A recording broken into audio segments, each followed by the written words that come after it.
我靠，中国能做出这种游戏吗？这是太不可思议了！我几乎是不玩国产游戏的，因为我认为国产游戏就是垃圾，就是非常低成本的制作，然后又是那种只想从你荷包里面捞钱的游戏。它的很多画面都是通过实景扫描，然后再加上电脑再创作。最重要的一点就是说，它把里面的一些中国元素表现的是淋漓尽致。这个游戏有很多外国人在玩，欧美的人他一定是用英文，日本人呢他就是用日语，然后用日文的配音。但是韩国人很奇怪，用的韩语的文字，但是却用的是中文的配音。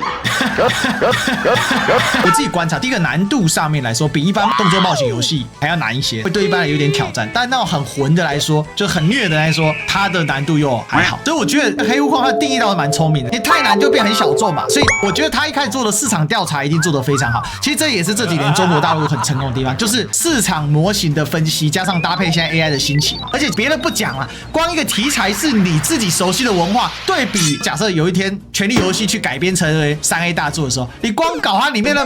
人物，你就快疯掉了。它的成功并不单纯只是什么爱国主义什么的，而是他做了很充分的市调，他把这一些他的一个基础给做了进去。Ladies and gentlemen, welcome the host. 这个游戏其实我在很多年前就已经关注了，因为那个时候我看他在 YouTube 上面看到他的预告片的。自是善人多，那为何这世道从未太平？个人总是横行无忌。然后就看到之后，我就觉得，我靠！我说这中国能做出这种游戏吗？这是太不可思议了。因为我玩游戏，我几乎是不玩国产游戏的，因为我认为国产游戏就是垃圾，就是垃圾啊，就是非常低成本的制作，然后又是那种只想从你荷包里面捞钱的这种游戏。以前的国产游戏都是这样的，就中国所谓的消费者心理学是学得非常好的。然后他那个后来我看到这个预告片之后，我就觉得哇，这个游戏真的太屌了。因为我以前很喜欢玩战神这款游戏，我不知道历史哥有没有听过？不知道。然后当时我有看到一段战神之父啊，就战神的制作人也看到了这一段黑神话悟空的一个小的 demo 的预告片，然后他就觉得这个屌的不行。后来我就想说，要不等等看吧。然后等他出来了之后，然后我进去看了一下，确实很牛逼。就他的很多画面都是通过那种实景扫描，然后再加上电脑再创作。最重要的一点就是说，他把里面的一些中国元素表现的是淋漓尽致。我就举一个很有意思的一个特点吧，就我非常关注有一点，就是因为这个游戏有很多外国人在玩，然后呢，我就很好奇这些外国人是通过什么样的语言来玩这个游戏。然后我发现很奇怪的就是，只要是这种欧美的人，他一定是用英文，然后呢，日本人呢，他就是用日语，然后用那个日文的配音。但是韩国人很奇怪，韩国人我看到好几个都是用的韩语的文字，但是却用的是中文的配音。然后呢，我就很好奇，有的你翻译你怎么样去，就是说对这个里面的一些中文的东西去翻译，比如说像里面那个龙，就里面的怪，它也分了很多等级。比如说当你打到一条龙的时候，那个龙它就不是 dragon， 它就是用的那个龙，就是那个拼音的那个龙，对，龙。那个妖怪它也不是妖怪，它直接就是拼音的妖怪。妖怪。就它很多里面的中文元素，龙虽然说我们平时我在玩游戏的时候，我们称它为怪，但是如果说按照中国神话的这种设定来说的话，龙它是神的存在，它不是一个妖怪，所以说它不能像西方的那种翻译把它翻译成 dragon， 你知道吧？但是呢，黑神话悟空这款游戏有没有缺点呢？还是有一点点缺点，就比如说它的打击感是跟让战神还是有一点点差距的，但是我觉得已经做得很好了，我觉得已经是在中国的国产游戏里面，我觉得它的打击感已经是最好的了。我有个疑问呢，就是说现在黑悟空的一些批判就是说没有地图啊，没有支线很难找，可是也有人说这个剧情竟然是可以让人从头看到尾，那你觉得这些说法？对的，我跟你讲，栗子哥，他的这个地图，尤其是当你玩了，其实前面的第一章和第二章地图还好，对，等你到了第3章之后，你才知道什么叫复杂的地图。就它的地图，如果说从粗浅的理解来说的话，它可能比如说在一个大的地图里面，它分成3条路，但是这个3条路它都是那种很弯曲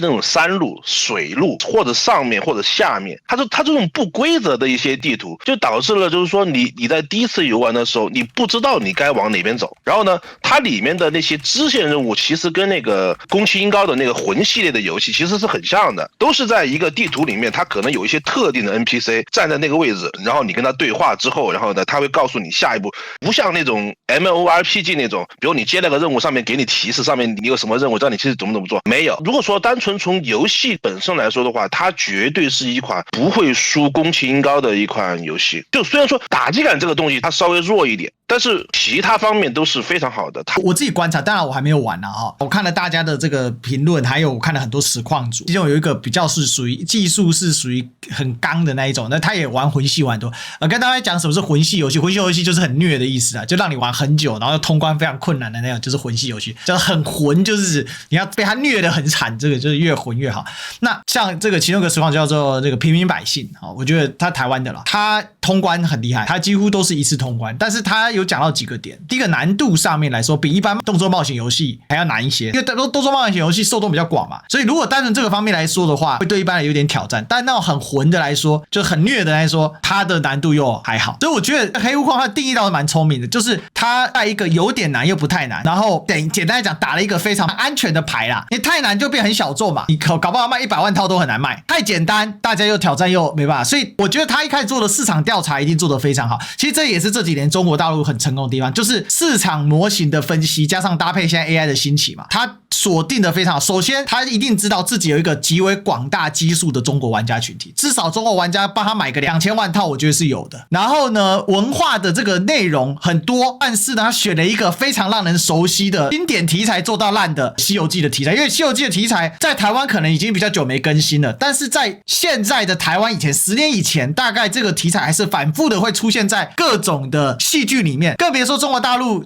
或者香港或者全世界华人太多了。比如说最有名的张卫健怎么红起来的，不就模仿齐天大圣吗？还有像是周星驰的电影啊。所以大家了解就是说，他这里面他去呈现了安全的题材，选了一个安全的难易度，让他的这一群玩家的群体，因为一定有一些就是说看到中国3A 哇很兴奋想玩了，有民族主义情怀的人一定有嘛。而且讲别的不讲了，光一个题材是你自己熟悉的文化，对比说实在的，比如说假设有一天权力游戏去改编成为3A 大作的时候，你光搞它里面的人物你就快疯掉了，因为它每一个人物都有映射的这个英国以前这个美国战争的原型，还有包括还有一些七国时代的一些元素等等的。光七国时代哪七国你讲得出来？美国战争是什么？你没什么归什么，你知道吗？OK， 所以我觉得这一点就是很有趣的，那它会让人觉得很熟悉嘛。这个我是觉得他打了一个方向，就是他的市场调查，我觉得他是做的蛮好的。所以他的成功并不单纯只是什么爱国主义什么的，而是他做了很充分的市调跟这些调查，他把这一些他的一个基础给做了进去，而且还包括那个受访的那个制作人呢，他也有讲到说，本来章节更多嘛，比现在多1倍嘛，但是呢后来就一个时间有限做不完，然后就做了一些调整。但这个也变相就是现在的游戏都做得好，就 DLC 啊，就扩充包啊，我觉得是这个样子啊。